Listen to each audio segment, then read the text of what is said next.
Hello friend, आप सबका स्वागत है हमारे यूट्यूब चैनल पे। हम लोग यूपी डीएलएड सेकेंड सेमेस्टर की प्रिपरेशन कर रहे हैं और हम लोग हिंदी के राजन सीरीज के आज बहुविकल्पी प्रश्नों को सॉल्व करेंगे। हम लोग राजन सीरीज के जितने भी ऑब्जेक्टिव क्वेश्चन थे पेपर फर्स्ट और पेपर सेकंड के, हम लोग उसको पढ़ चुके हैं। पवन सीरीज के तो सारे बहुविकल्पी प्रश्न हो चुके हैं। आप प्लेलिस्ट में जाके वहां से आप देख सकते हैं। और अगर आप चैनल पे नए हैं तो चैनल को लाइक शेयर सब्सक्राइब जरूर करें। हम लोग का जो फर्स्ट क्वेश्चन है कि लिपि विकास का प्रथम सोपान है। अगर लिपि विकास के प्रथम सोपान की बात करें तो चित्रलिपि, क्योंकि सबसे पहले हम लोग चित्रों के माध्यम से देखते थे, चीज़ों को जानते थे। तो सबसे पहले जो अगर कोई आया तो वो क्या था? चित्रलिपि था। चित्रों के माध्यम से हम लोगों ने चीज़ों को जाना और समझा। हिंदी भाषा की अगर लिपि की बात करें तो हिंदी भाषा की लिपि क्या थी? देवनागरी थी। क्या थी? देवनागरी। अगर हम लोग इंग्लिश भाषा की लिपि की बात करें तो इंग्लिश भाषा की जो लिपि थी वो क्या थी? वह रोमन लिपि थी। क्या थी? रोमन लिपि थी। नेक्स्ट क्वेश्चन हम लोग का है कि पर्वत शब्द का समानार्थी शब्द क्या है? तो पर्वत को हम लोग क्या कहते हैं? पर्वत को हम लोग पहाड़ बोलते हैं, नभ बोलते हैं, तुंग बोलते हैं, अचल बोलते हैं, भूमिधर बोलते हैं। अगर हम लोग समानार्थी शब्द की बात करें, पर्वत शब्द का समानार्थी यानी समान अर्थ देने वाला, क्या? समान अर्थ देने वाला, इसी को हम लोग पर्यायवाची भी बोलते हैं। क्या बोलते हैं? पर्यायवाची भी बोलते हैं। तो पर्वत शब्द का समानार्थी शब्द क्या हो जाएगा? कूट हो जाएगा। क्या हो जाएगा? कूट हो जाएगा।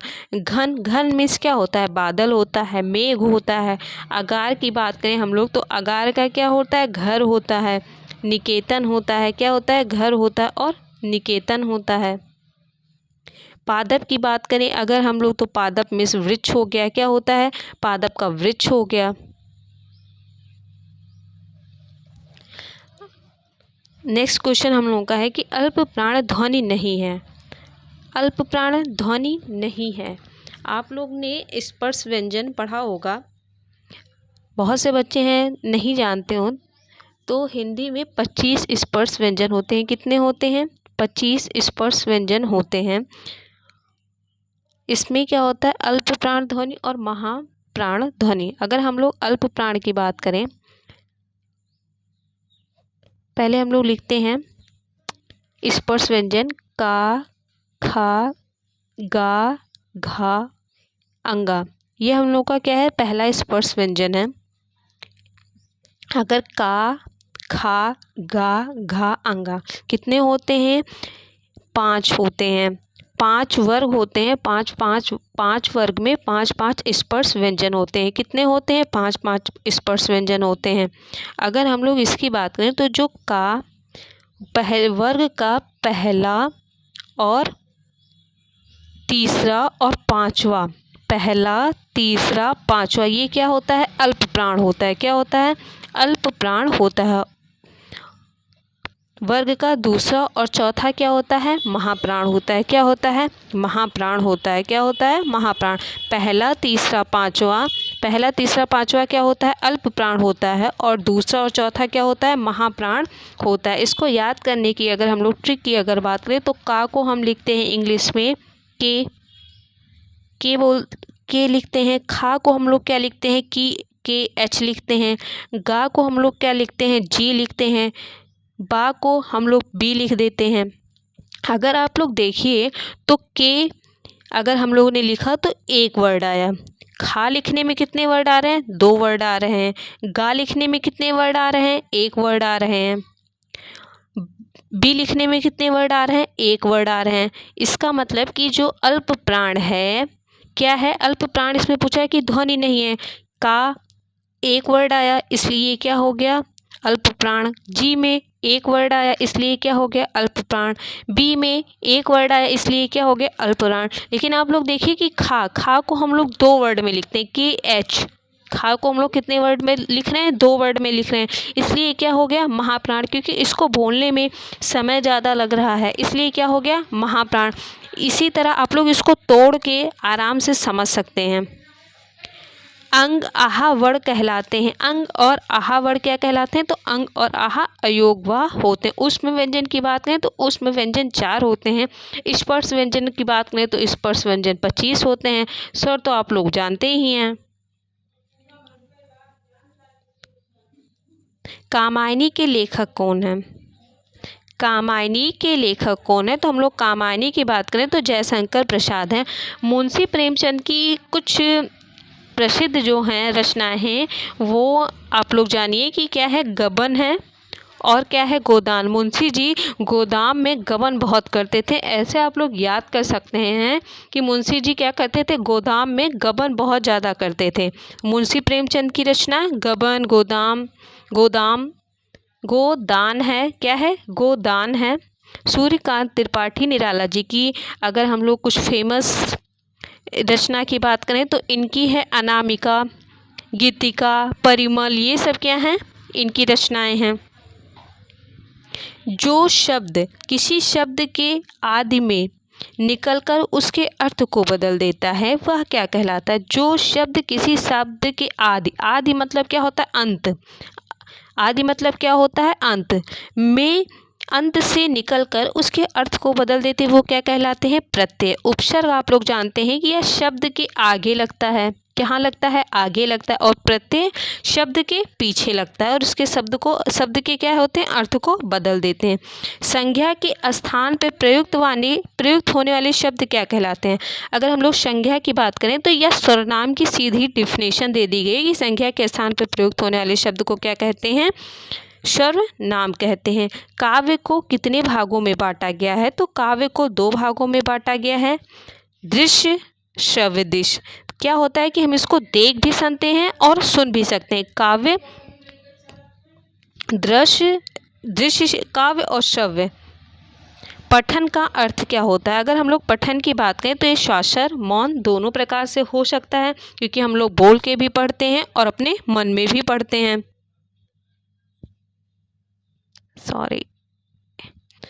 आगे हम लोग पढ़ते हैं क्या? मरकट। मरकट का पर्यायवाची क्या है? मार काट। अगर हम लोग मार काट से इसको याद करें तो मार काट कौन होता है? मारता काटता कौन है? बंदर। अधिकतर हम लोग देखते हैं कि बंदर से थोड़ी सी भी छेड़खानी करेंगे तो आपको अच्छे से तोड़ेगा भी और काट के काटता भी है। तो मरकट का पर्यायवाची क्या हो जाएगा? बंदर हो जाएगा। मित्र का आप लोग जानते ही हैं कि सखा होता है।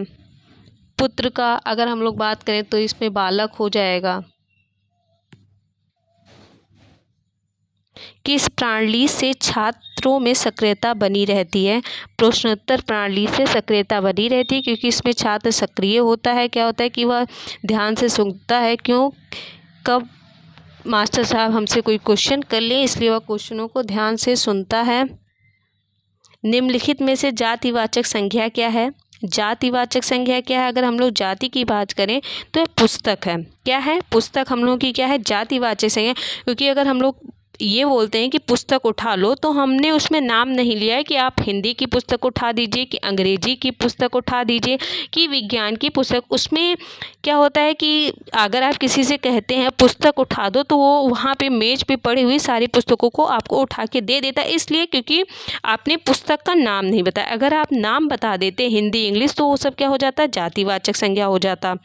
ममता, ममता भाववाचक में भी आता है। ममता क्या है कि यह भाववाचक संज्ञा का भी उदाहरण है।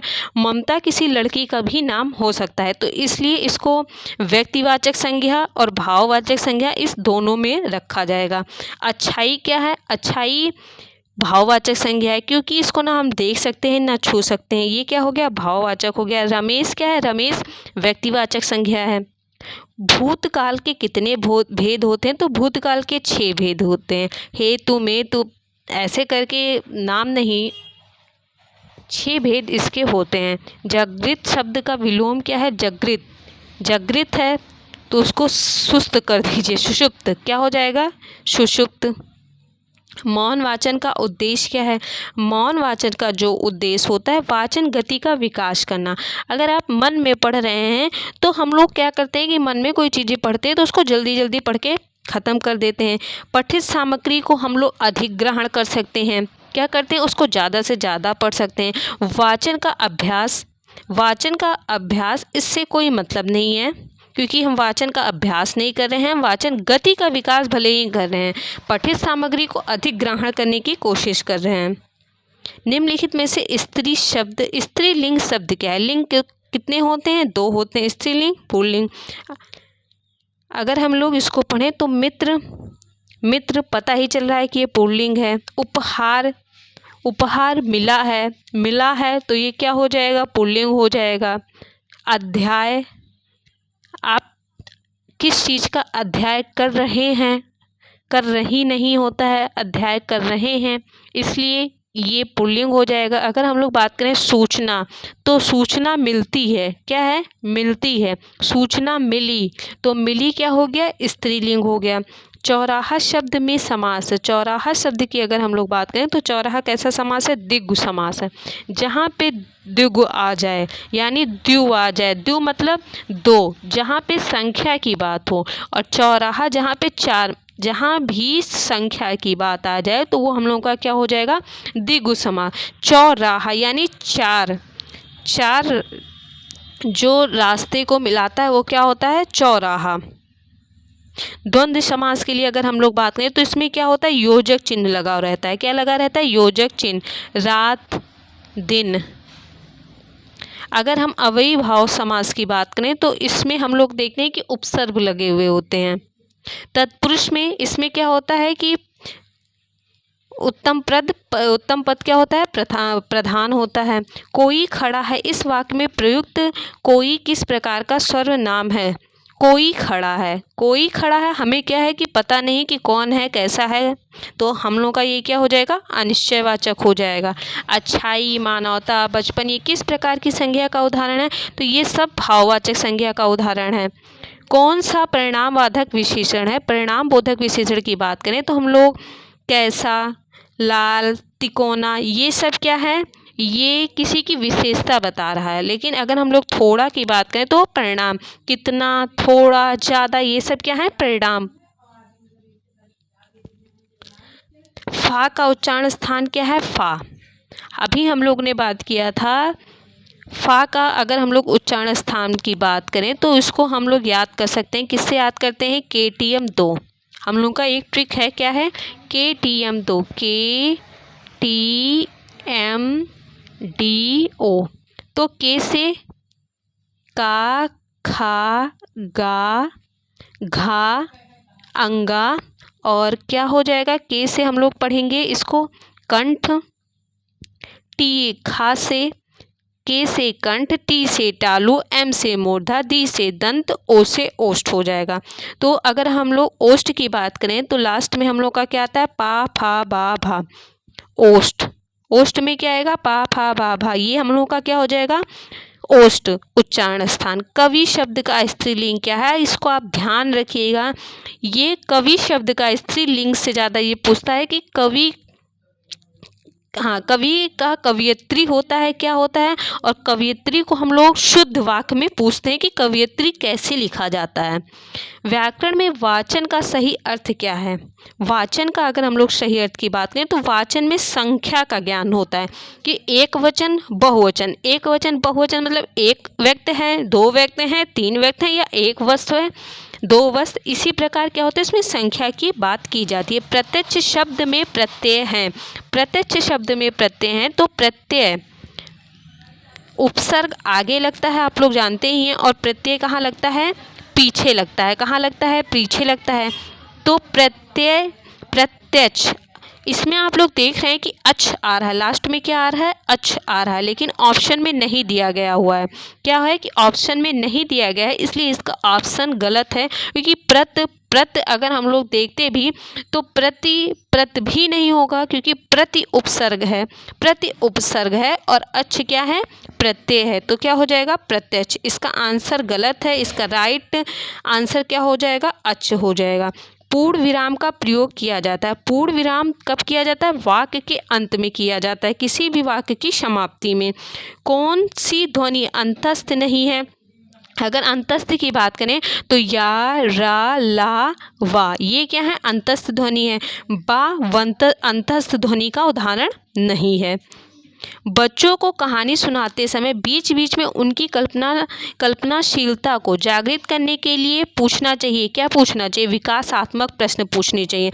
आप कोई स्टोरी सुना रहे हैं तो आप किसी को बीच से खड़ा करके पूछ लें कि बेटा इसके आगे क्या होगा, इसमें क्या हो सकता है, ऐसे कुछ उनसे जागृत होने वाले क्वेश्चनों को पूछें।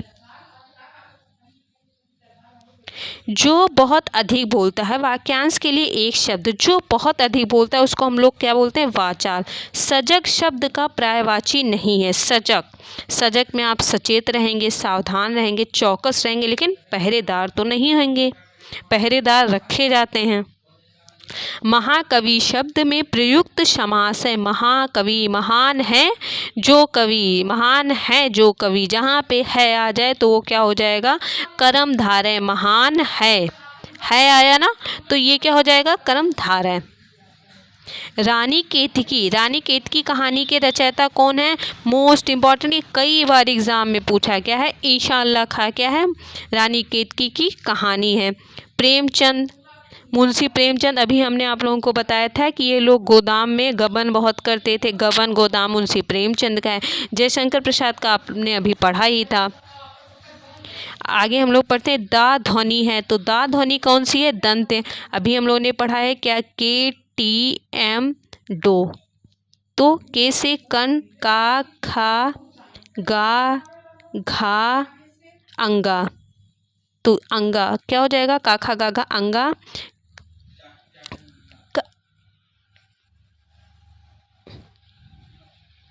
क्या होता है? का, चा, टा, ता, पा। का, खा, गा, घा, अंगा, चा, छा, जा, जा, इया, टा, ठा, डा, डा, अड़ा, ता, था, दा, धा। तो ता किस में आया? के टी एम डी, यानी दंत में आ रहा है। दा क्या है? दंत से बोला जाता है। बेखौफ शब्द में उपसर्ग है। बेखौफ शब्द उपसर्ग से जुड़ा है। किस उपसर्ग से जुड़ा है? तो यह जुड़ा है फारसी से।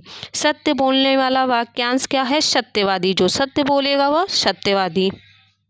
मधुरता शब्द में प्रत्यय है। मधुरता क्या है? मधुरता, ता लास्ट में, तो इसका क्या हो जाएगा? उपसर्ग। प्रत्यय क्या होता है? जो लास्ट में। उपसर्ग क्या होता है? जो आगे आता है। वाह वाह, फिर साइकिल चलाइए। वाक्य में वाह वाह शब्द क्या है? तो वाह वाह जो शब्द है यह विस्मयाद बोधक है। विस्मयाद बोधक पहचानने के लिए क्या होता है कि उसके नीचे लाइन के नीचे क्या होती है? बिंदी लगी होती है। ये क्या है? विस्मयाद बोधक का चिन्ह होता है। इसको पहचानने का यही ट्रिक है। आप इससे इसको आसानी से समझ सकते हैं। परिश्रमी शब्द में कौन से विशेषण का बोध होता है? परिश्रमी, गुणवाचक, क्योंकि इसमें संख्या की बात नहीं होती है, सर्वनामिक नहीं होता है, परिणाम नहीं होता है। वह गलत होने से डरती है। वाक्य में उचित क्रिया विशेषण शब्द आएगा। वाक्य में उचित, वह गलत होने से क्या हो जाएगा? बहुत डरती है। तेज डरती है कोई अर्थ नहीं। वह गलत होने से अचानक धीरे धीरे डरती नहीं। वह गलत होने से क्या होता है? बहुत डरती है। यह मेरा है कि आज वर्षा होगी। हम लोग क्या करते हैं? अनुमान लगाते हैं। क्या करते हैं? यह मेरा अनुमान है। क्या है? अनुमान है कि आज वर्षा होगी। सभी श्रोता यथास्थान पे बैठे थे। व्याकरण की दृष्टि से इस वाक्य में रेखांकित पद यथास्थान क्या है? तो यथास्थान की अगर हम लोग बात करें तो ये क्या है? अव्यय है। क्या है? अव्यय है। यथास्थान। निम्नलिखित में से कौन सा व्यंजन ऊष्म है? इसमें शा, शा, शा और एक क्या आता है? हा। शा, शा, हा, ये कितने होते हैं? 4 ऊष्म व्यंजन होते हैं। शा, सा, हा। तो इसका राइट आंसर क्या हो जाएगा? उपयुक्त सभी। दा ध्वनि है। दा ध्वनि अभी हम लोगों ने बात की थी कि यह कौन सी है? दंत ध्वनि है। बेखौफ शब्द ये क्या है? ये शायद फिर से आ गया है, एक सेकेंड। अगर आगे हम लोग पढ़ते हैं कि श्रा शब्द का संयुक्त अक्षर क्या है? तो श्रा को हम लोग कैसे लिखते हैं? इस तरीके से लिखते हैं, शा, रा और आ। खा का उच्चारण स्थान है खा का उच्चारण स्थान क्या हो जाएगा? कंठ हो जाएगा। का, खा, गा, घा, अंगा क्या हो जाता है? कंठ से बोलते हैं। मुद्रा शब्द का अर्थ है, अगर हम लोग मुद्रा शब्द की बात करें तो अंगूठी, आकृति, रुपया, ये सब क्या है? मुद्रा शब्द के अर्थ हैं। अज शब्द का अर्थ है, अज दशरथ के पिता। अज शब्द का अर्थ क्या है? दशरथ के पिता। लिखा नहीं जाता, वाक्य में कौन सा वाच्य है? लिखा नहीं जाता, तो ये हम लोग अंदर से फील कर रहे हैं, इसलिए क्या हो जाएगा? भाववाचक। निम्न इनमें में से कौन से वाक्य में संदेहार्थ क्रिया के रूप में प्रयुक्त हुआ है? तुमने अखबार पढ़ा होगा। सदा सच बोलो, इसमें कोई संदेह नहीं, वह जानना चाहता है, कोई संदेह। तुम नहीं लिखोगे कोई, लेकिन तुमने अखबार पढ़ा होगा, शायद की बात आ गई, इसलिए संदेह हो गया।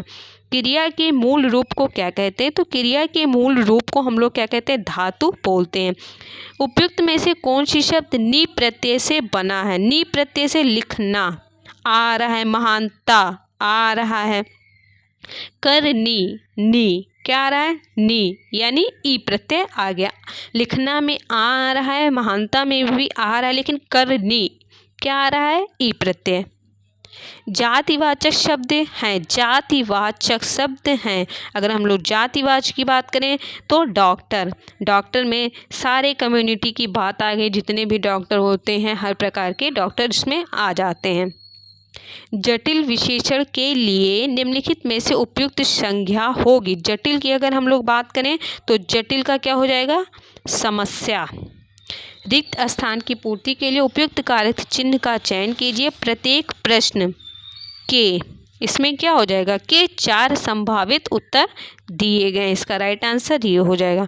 आज की वीडियो में इतना ही। अगर आपको वीडियो पसंद आ रहा है तो आप वीडियो को लाइक, शेयर, सब्सक्राइब जरूर करें। धन्यवाद।